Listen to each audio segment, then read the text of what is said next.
What do I mean when I say rat brain? If we were to be, I don't know, B.F. Skinner, and if you don't know B.F. Skinner, he was a big behaviorist back in the middle of the 20th century, and that essentially studied animal behavior and behavior modification through all kinds of different stimulation, positive, negative reinforcement, all kinds of things. And it was back when behaviorists were essentially concerned with uh, what was the extent to which you could change, in this case, an animal's behavior, and then by extension, human behavior, of course. The picture is actually much more complex, but the in this case, the rat brain would be if you had to teach a rat, if you were B.F. Skinner, and wanted to teach a rat how to do project management, you are going to have to simplify that to its most basic elements. And so that's why I decided to do a three-step process for the rat brain of business. The first one being capture. You want to be able to capture ideas, tasks, to-dos, um, ideas of to-dos or possible things that could be eventually construed into some kind of activity, some kind of project. You want to capture those from any conversation, any meeting that you have, whether it's online or not. Lots of different AI tools have been developed to that essentially record the meeting, and then what they do is they are able to summarize it and even extract action items, to do items from the meeting. Um, we might talk about some of those tools. The important thing is the actual capturing. That's what matters, not so much the tool that you or might or might not use. So that's number one in the rat brain of project management. You got to capture, because you have to build a backlog. You have to build a list of things that you are going to do, or that you are going to catalog, that you are going to categorize, prioritize, assign, delegate, put deadlines, all of that. But that comes later. The first thing is to capture it. If you don't capture it, then it's gone forever. And if it's gone forever, then, well, then you're stuck. Then you're always wondering, what was it that I was supposed to do? So you have to build a way in which you can capture things. Generally, I like to build one tool and one action to capture, so that all I have to do is acquire that one habit of being able to do that capturing. And if I do that, then I'm good.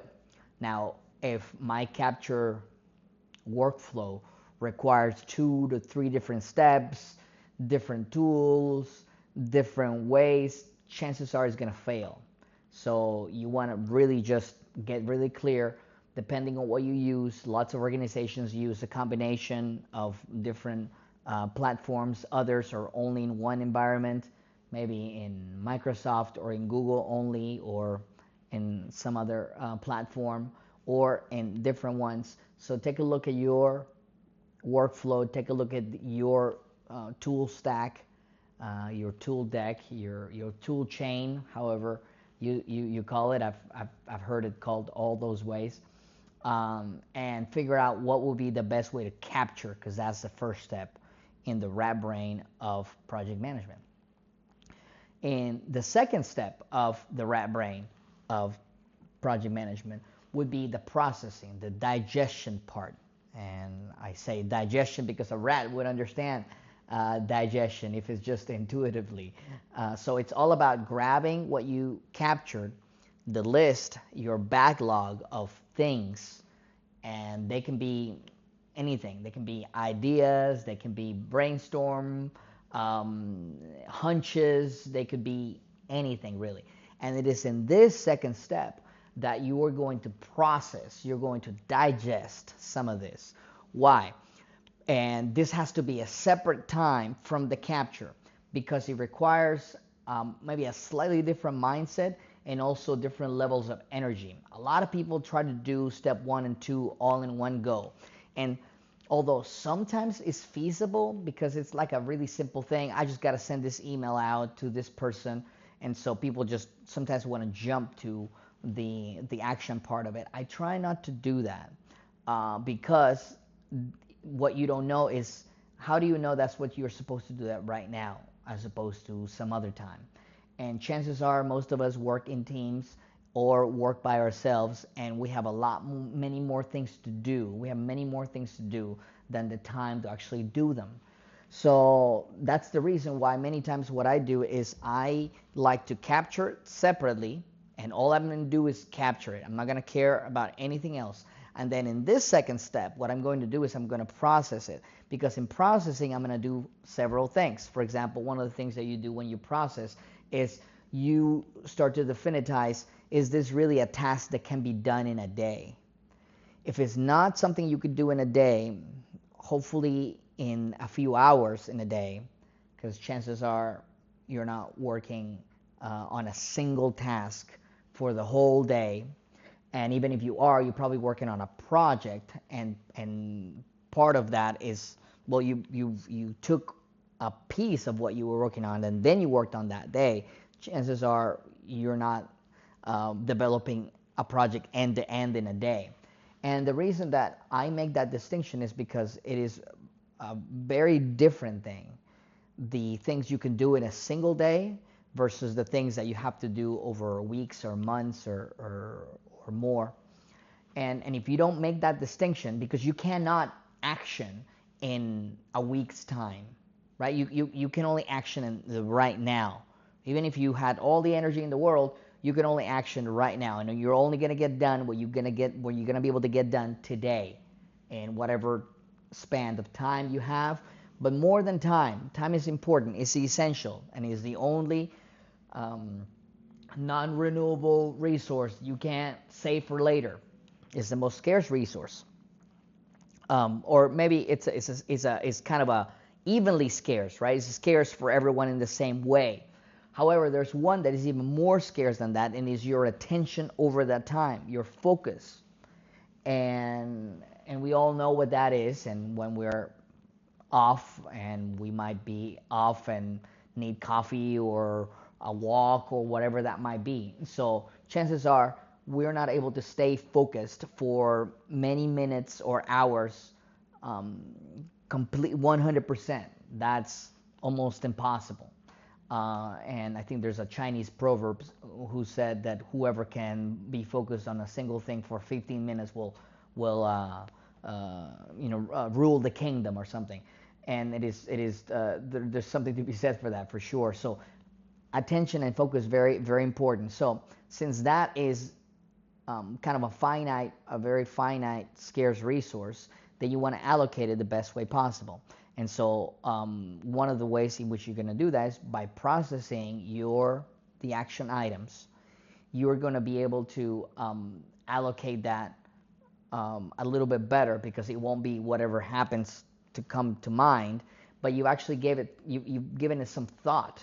You've pondered about, well, what happens here, what happens there.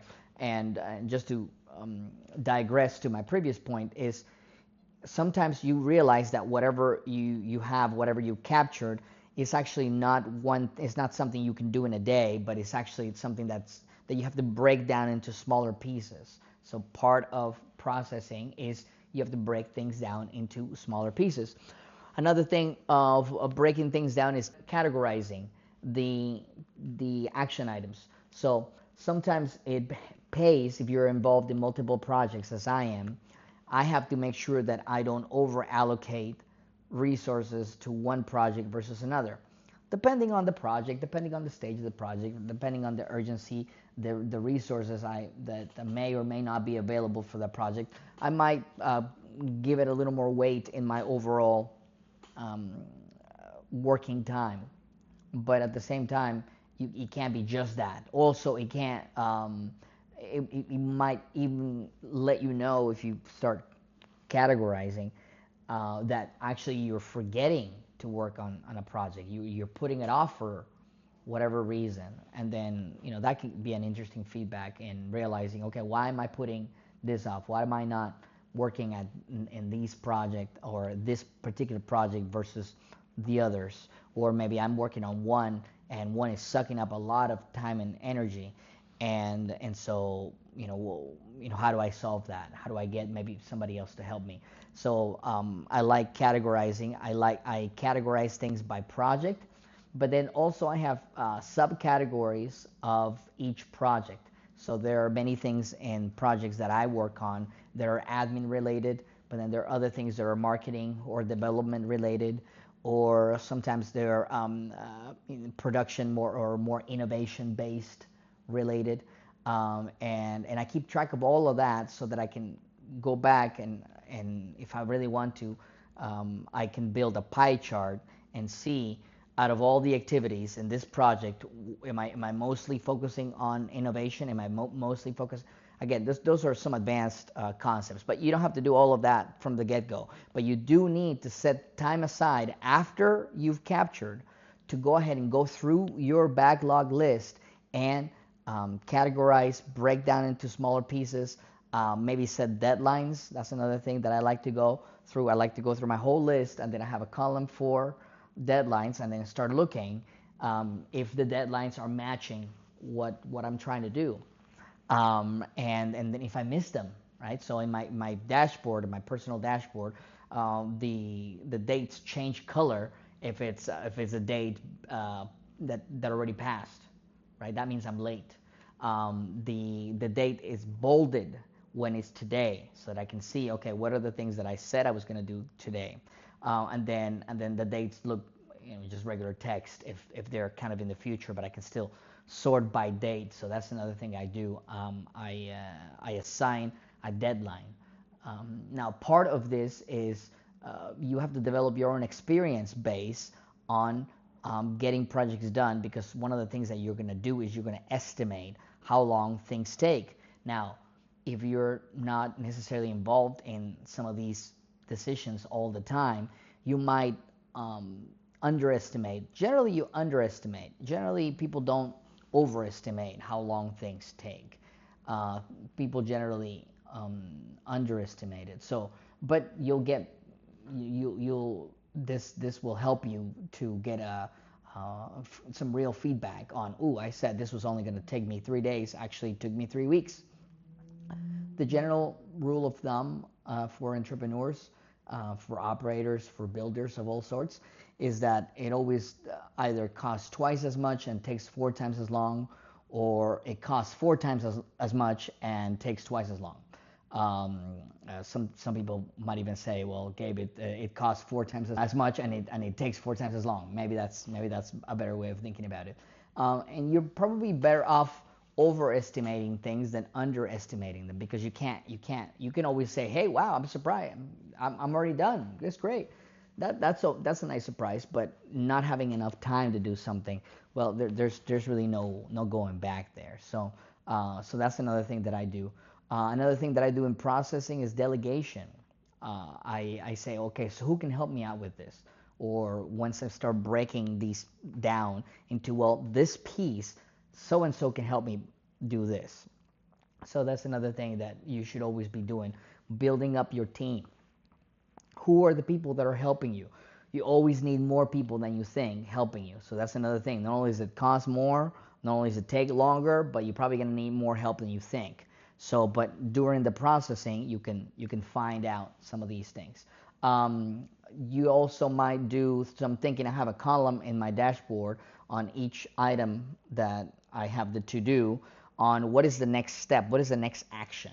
And sometimes that helps, because sometimes you have to make a call or send an email or a text, or read something, look at something, look something up, do some analysis before you do whatever it is that you said you were going to do. So that's part of the processing. So that is step 2 of the rat brain of project management, to process, to digest your list. You might also create a backlog of the backlog. In other words, things that you're probably not going to do in the next 6 months, maybe the next 12 months, maybe the next 18 months.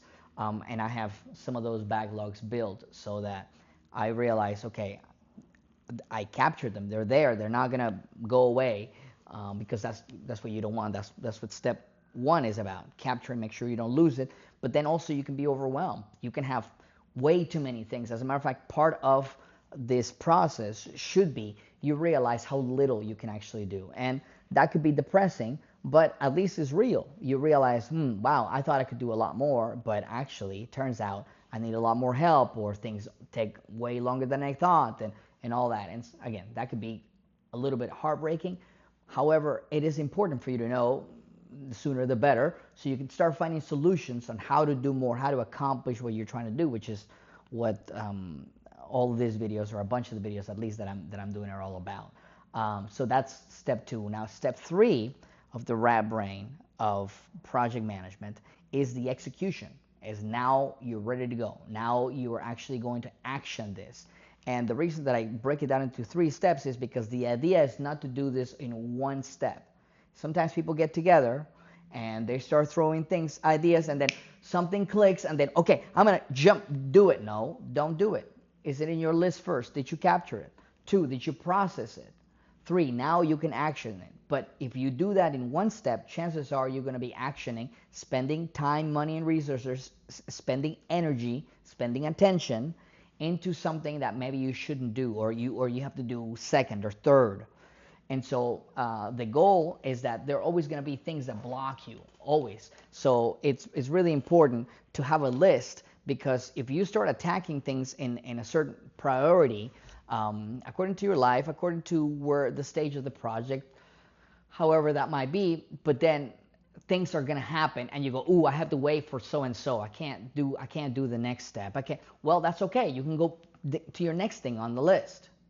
Go to your next thing, right? You send out the email, you called, you did whatever you need to do, and so, hey, that was it. So now you can go to the next thing and you can action that.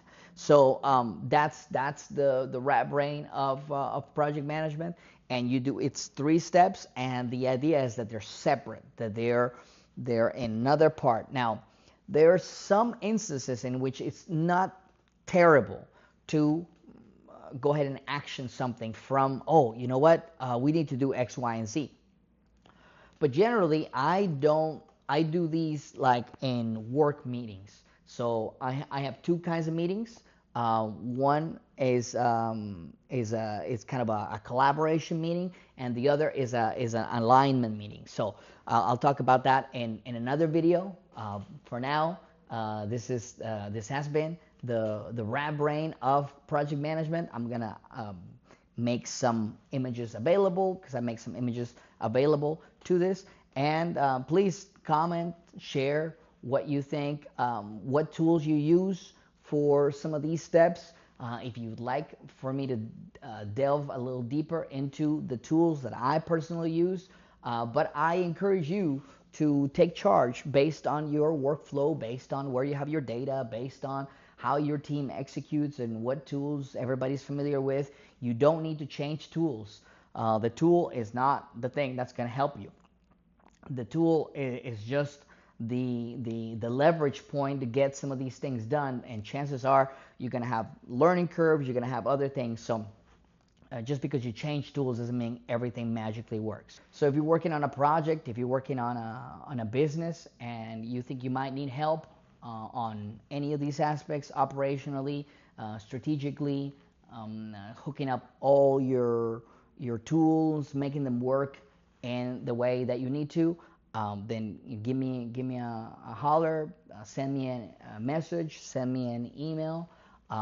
You can also book a call up there in my website if you're watching this video on my website, and I hope to talk to you soon.